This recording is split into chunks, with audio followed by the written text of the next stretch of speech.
This is where more people are like, wait, you do what? What now? What's going on?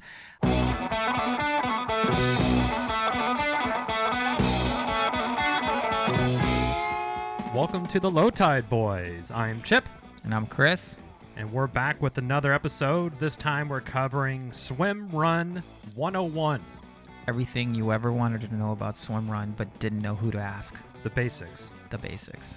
So, everything from what WTF is Swimrun to how it started, who should do Swimrun, how do you do it, what equipment do you need, how to train for it. We're going to cover all that today. That's right. We're envisioning this episode as a really good one. If you have a friend that are like, what's that crazy-ass race you're doing? You're like, Check out the Low Tide Boys Swimrun 101 episode. Think how much time you're going to be saving in a day by just sending people to listen to the podcast, I think. Yeah. And we really appreciate all the great feedback and response we've been getting. Yeah. Thanks a lot. And be sure to subscribe on Apple Podcasts, Spotify, Google Podcasts, wherever you listen. So, first question, existential question. What is Swimrun, Chipper? Well, I'm so glad you asked, Chris. According to Wikipedia, everyone's favorite source, Swimrun is a multi-stage competition which involves participants running and swimming over a race course or a loop course that involves at least two transitions between swim and run stages of the race. All equipment used by the participants has to be carried all the way to the finish line. That's pretty much it. It's more poetic than I could have said it. Yeah. So that begs the question, I think. So how did this get started? So we mentioned this in the previous podcast, but essentially started in 2002. There was one night in a bar in Sweden. 4 friends decided to bet which pair could get from the island of Sandhamn to the island of, or get to the island of Sandhamn from the island of Uto using their 4 limbs. And the rest became Swimrun history. First time it took him like 28 hours, and that's actually the same course of the Ottolo World Championship, which is pretty awesome.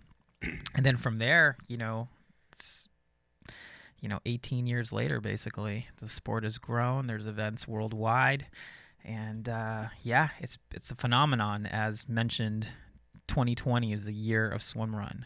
We're gonna put that on a shirt, I think, or a bumper sticker.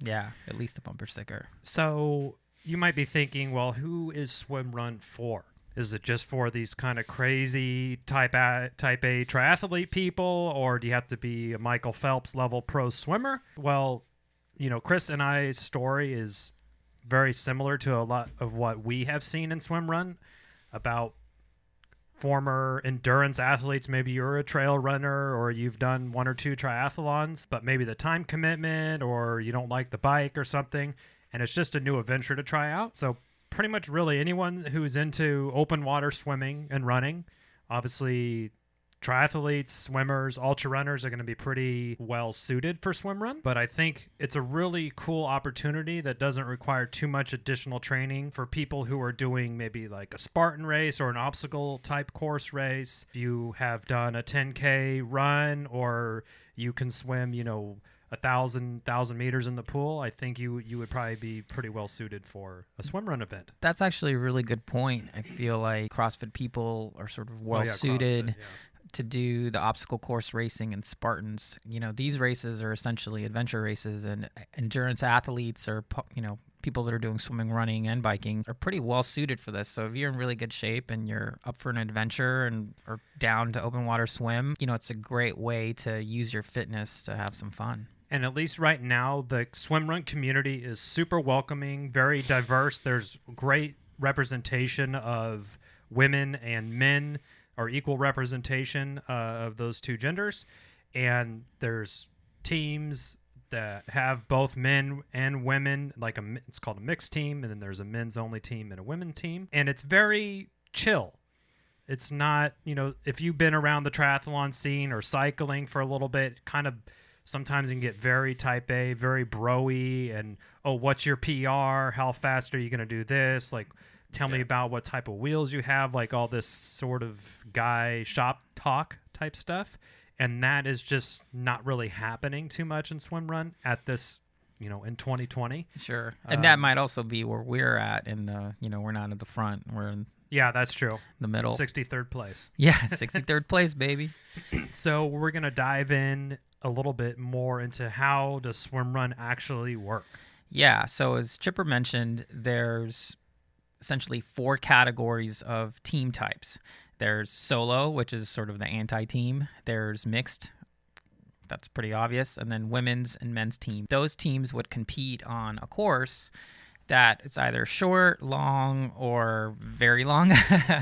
One thing that's interesting about it is like every course is unique and it's going to have a different challenge.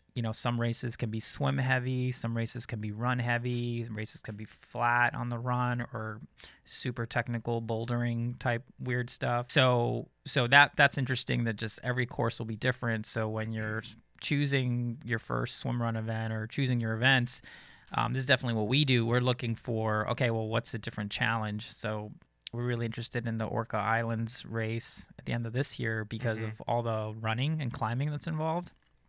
So that suits my strength. It's more of a run heavy course. Yeah, run heavy course, but some of them can be pretty swim heavy. So we think that's kind of interesting in terms of choosing your race, and then that informs what your race strategy would be. Which, sort of glossing over it, we're talking pacing, nutrition, understanding water currents and things like that, terrain on the run. I know when we did the Cole Classic in 2018, it was really fun to be swimming in those currents, which were new to us. And, you're crossing the Portland Sound and super deep water, and just experiencing all that was we could have been better prepared.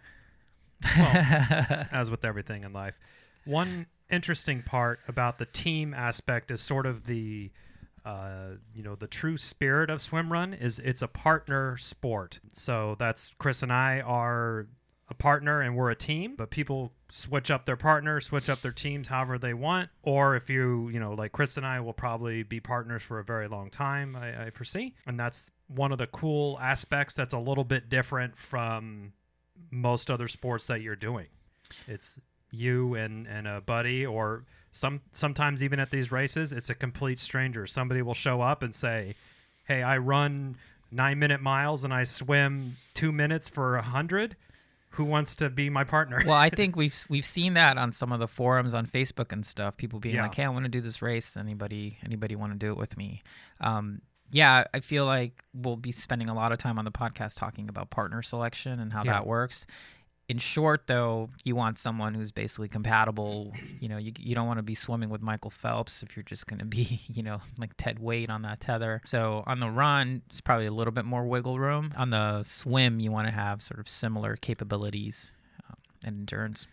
Yeah, because you have to enter and exit the water within 10 feet of each other or 3 meters. So if Chris drops me on the swim and he's sitting on the beach for 10 minutes while I slog myself in from the ocean, that's kind of pointless to have that big of a mismatch on your partner. So the partner stuff is interesting. And the solo category, I feel, has opened up recently to kind of, as the sport has grown, there's been sort of a need for it that people don't want to spend the time finding the partner or just want to do this venture themselves. Yeah, or just solo operators. I mean, that was me in triathlon for a long time before I found, my triathlon club, just like, doing everything by yourself. Yeah. So it might be hard to find.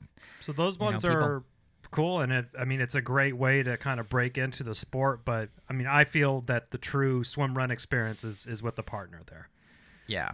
So I know this all sounds pretty wild, and you're wondering what the equipment situation is like for Swimrun. Now, I will say there's varying degrees, just like with triathlon or running or really any sport. There's, hey, for running, you really only need a pair of shoes, and if you only have some Vans or some Chuck Taylors, you could actually run in those.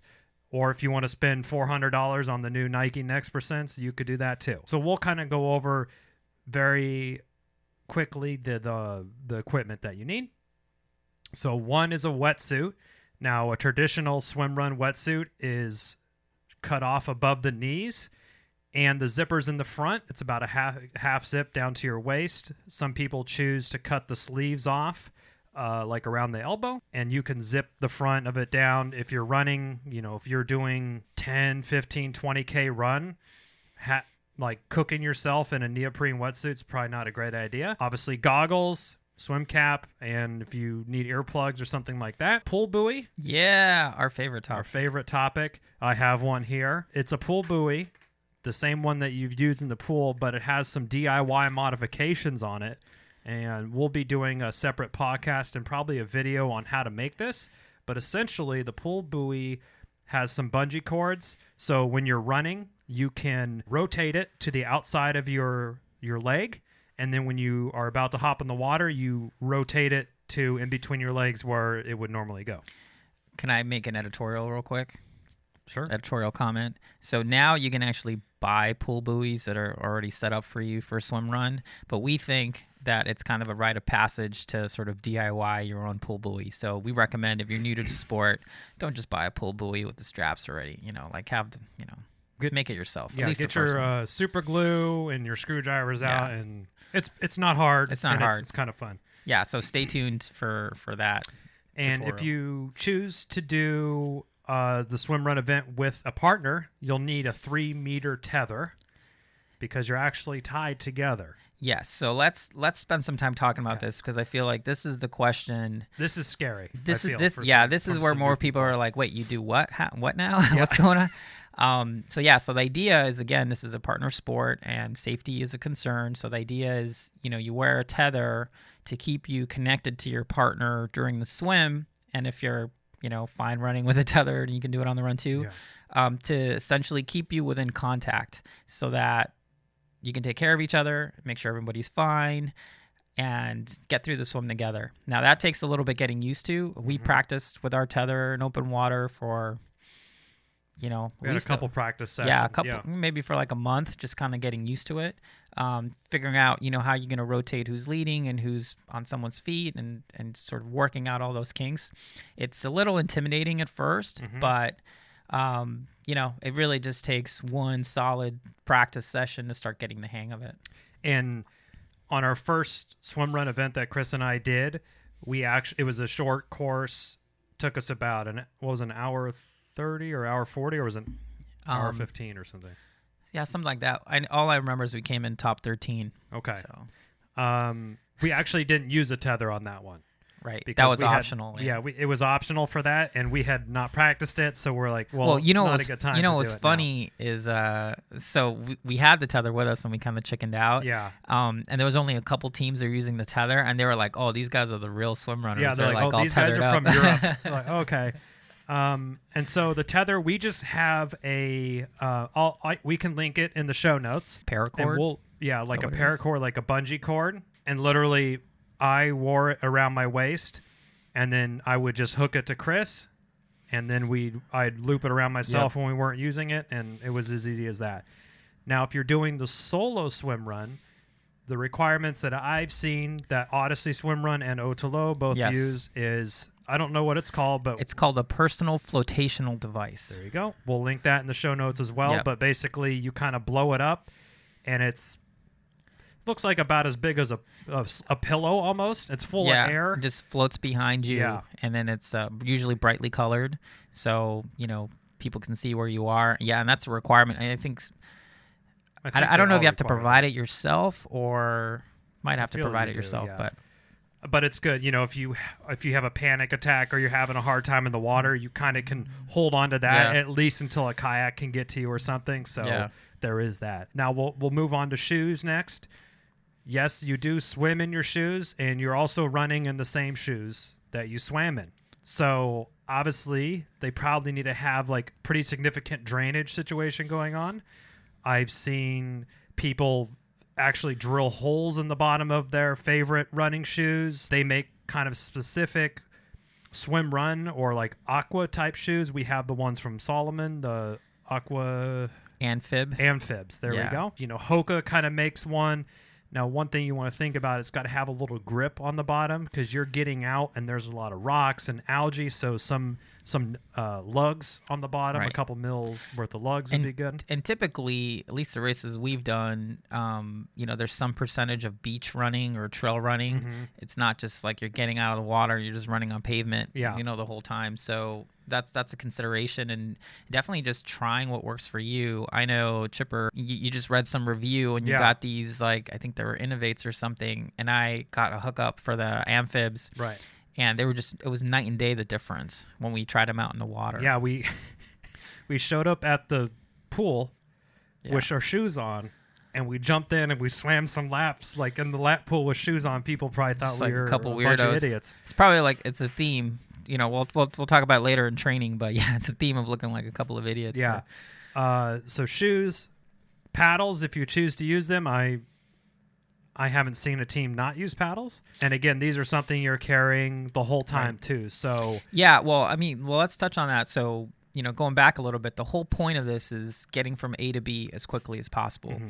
So that's why, whatever makes you swim faster is allowed within reason.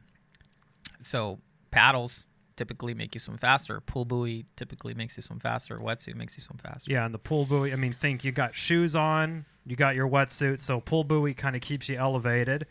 Some optional equipment, there's actually make these like neoprene shin guards / floaties. I think the ones that I have from zone 3 or 4 mil, and yeah, well, kind of helps you. You have more. some that are just, I think they're just neoprene. Yeah. I have a set of Orca ones that have more flotation sort of in the front. I know Roca makes them as well. Roca makes them. Arc, I believe. Arc. You're kind of getting to personal preference with some of the optional equipment here. Also, there is a lot. In the Casco Bay Odyssey swim run that we did, there was a section that was straight bushwhacking that you kind of you wanted the shin guard to protect from thorns and branches and stuff as you're going through. There's also teams that use fins. You're allowed to use the fins, but you just have to carry them when you're running. So yeah, and there's some rule about that. Like the fins can't be longer than a certain length, I believe. Yeah, you can't have like scuba diving fins. Yeah, but we've seen people. If fins help you get across the water, people finish their run, sit down on the beach, put on some fins, and go for it. Then put them in a little bag or something while they're running. So there is some mandatory equipment. We touched on the tether already, as well as if you're solo division, the flotation device. Flotational device. There's a whistle that's required, a compass, which neither Chris or I actually know how to use, and then there's a bandage package thing that you need that has like a couple Band-Aids and gauze and it's a compression bandage. I guess if you just cut yourself or something, you just put that thing on. Yeah, so we had all that stuff kind of in this little Ziploc, and then our wetsuits had like a little zipper in the back, and then obviously most of these races are cupless, so we just kind of had one of those little Hydro Pack collapsible cups that we stashed in our wetsuit. Some nutrition would be good as well. Yeah, Odyssey actually provides their part of registration is the cupless. Yeah, that's pretty cool. The cup for you to take. And that's pretty much it for equipment. Obviously, you could wear your Garmin or your GPS watch, which would be good. Yeah, and as to that, so not all multi-sport watches are created equal, but you definitely want at least a multi-sport watch for something like this. Yeah. We like we both have the Garmin Phoenix, I can't remember the number 5, because it actually has a Swimrun setting, so it's easy to just toggle back and forth between your legs. But it's the only watch that has the Swimrun specific sort of built in. Yeah, otherwise, built in. Otherwise you have to go into settings and sort of make your own custom workout type thing. The way that Garmin has it set up is super simple. You just if you're starting on a run, then you start that and you just press lap and it goes to swim, and then you press lap again. Yeah, just like the multi-sport setting if you're familiar with that. And so let's touch very briefly on how do you kind of train for a swim run event, and then I think that'll be it for the Swim Run 101. Yeah, so we'll be talking about this. We're going to interview people for the show that are coaches to give everyone a better handle on this. Multi-sport coaches, but essentially, the way to train for this is to, if you already sign up for a race, kind of scope out what the course looks like and do things that are specific to it. I mean, we believe a lot of race simulation training is good. Doing your sort of swim run bricks, going back and forth. We definitely in San Francisco, where we're from, we would do a lap sort of in this place where everyone does open water swimming called Aquatic Park, and then we would run a mile and then do another lap, or run 3 miles and then do another lap, and we did that 4 or 5 times just kind of get a sense of the flow. But essentially, if you're a triathlete or you're already engaged in sort of endurance training, for the most part, you just need to keep doing that, like solid swimming, solid running, and you're pretty much ready to go. Yeah, I mean, it's not that. I would say we are not experts at coaching, and I feel that our training plan is not 100% figured out. That would be fair to say. Yeah.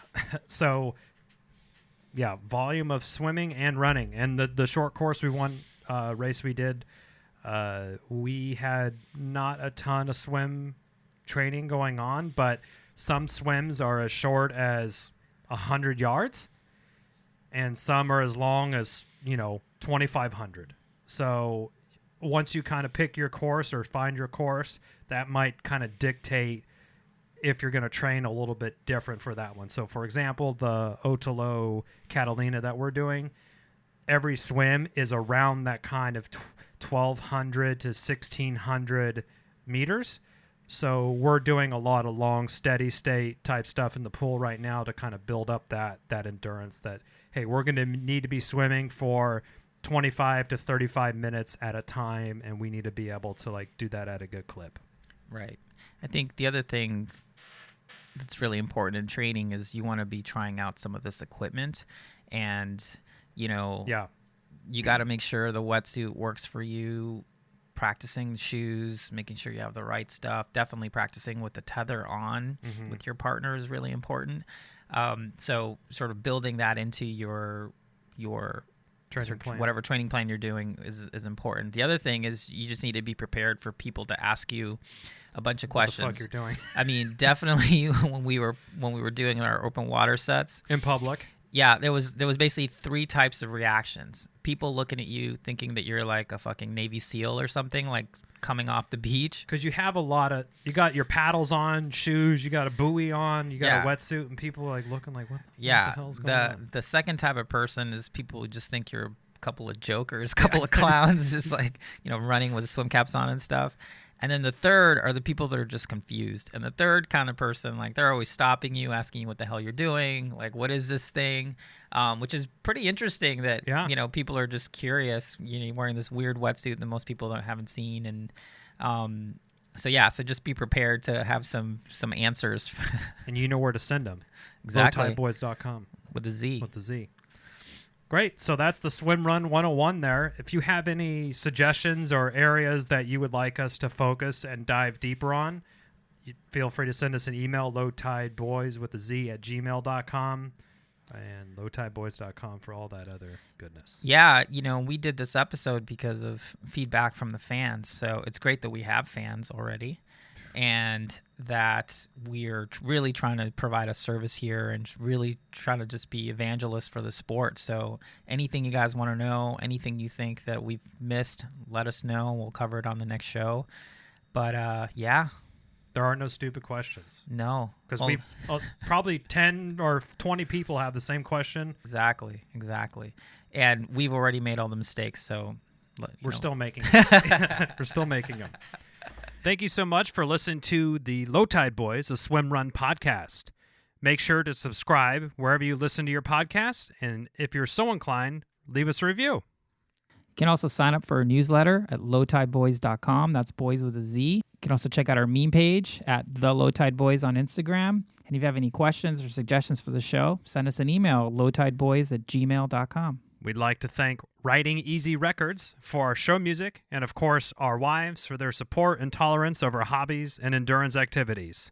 Until next time, get out there, go for a swim. Then go for a run. And then another swim. And then another soggy run. And just keep it going. Keep it going.